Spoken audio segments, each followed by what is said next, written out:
Just how many screw-ups, falsehoods, and outright lies is it going to take for people to understand that a large portion of our government, federal, state, and local, is a waste of taxpayer money?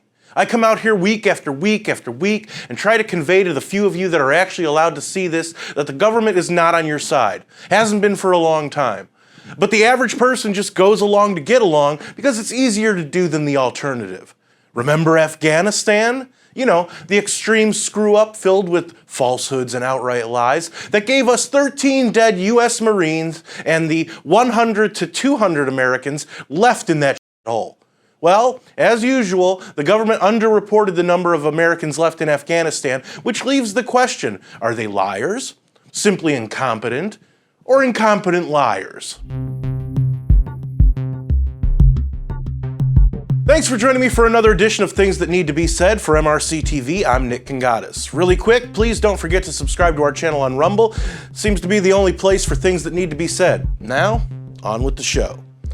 Remember when they trotted out Beijing Biden to talk about the end of the war in Afghanistan on August 31st? What is it he said again? Now we believe that about 100 to 200 Americans remain in Afghanistan with some intention to leave. Most of those who remain are dual citizens, long-time residents who had early decided to stay because of their family roots in Afghanistan. The bottom line, 90% of Americans in Afghanistan who wanted to leave were able to leave.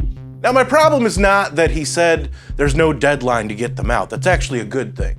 My problem is with the narrative of 100 to 200 Americans still left in Afghanistan. That's a lie.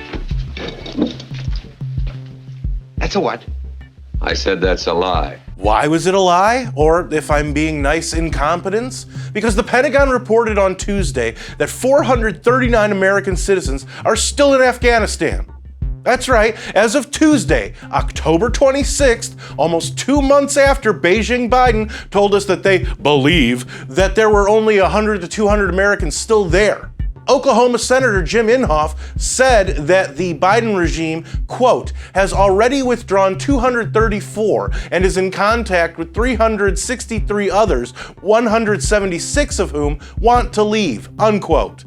So 234 have already been withdrawn, you say?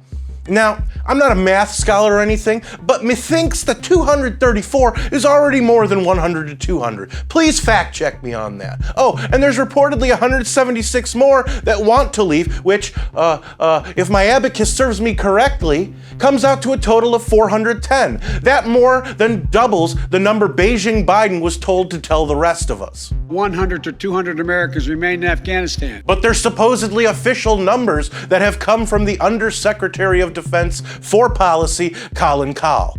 Now, this dude that I've never heard of before said that they have 196 American citizens who are ready to leave and another 243 who have been contacted and are not ready to depart, either because they want to stay in Afghanistan or aren't ready. Take those numbers into account, because if they're currently in contact with 196 American citizens who want to leave, that's at the high end of the number Beijing Biden was instructed to tell us. 100 to 200 Americans remain in Afghanistan. If you combine the 196 that want to leave with the 234 that Inhofe said were already withdrawn, let me get my calculator, beep, bop, boop, that comes out to 430 Americans who have either left or want to leave Afghanistan since Build Back Better Bolshevik Biden gave us what they believed was the roundabout number. 100 to 200 Americans remain in Afghanistan. Now, of course, because they're the government, they always have an excuse. And Fox News reported that State Department spokesman Ned Price intimated that the discrepancy is because it's a fluid situation on the ground in Afghanistan.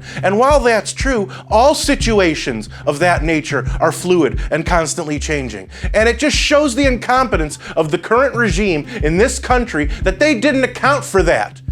Or, and maybe I'm crazy here, they could have stayed until they got every American that wanted and still wants to leave out of the country before they abandoned ship while leaving $85 billion worth of U.S. military equipment and technology for the Chinese to buy up from the Taliban. Tell us how you really feel. You know what? Americans are still there, and they still want to leave. It's 2 months after our government left them stranded. They can explain this away all they want and give whatever excuses they want to give. And I'm including all politicians and government officials here. But the fact still remains, and I highly doubt any of these parasites are going to be held accountable for this debacle that people have already forgotten about because they're worried about mandates that shouldn't be followed.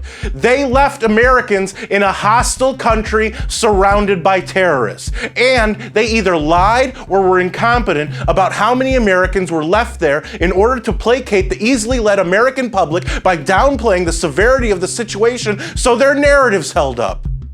The bottom line is that even if only one American who wanted to leave was left in Afghanistan, Americans in this country should have never been satisfied with any sort of placation and hooted and hollered until that person was brought back here. Period. End of story.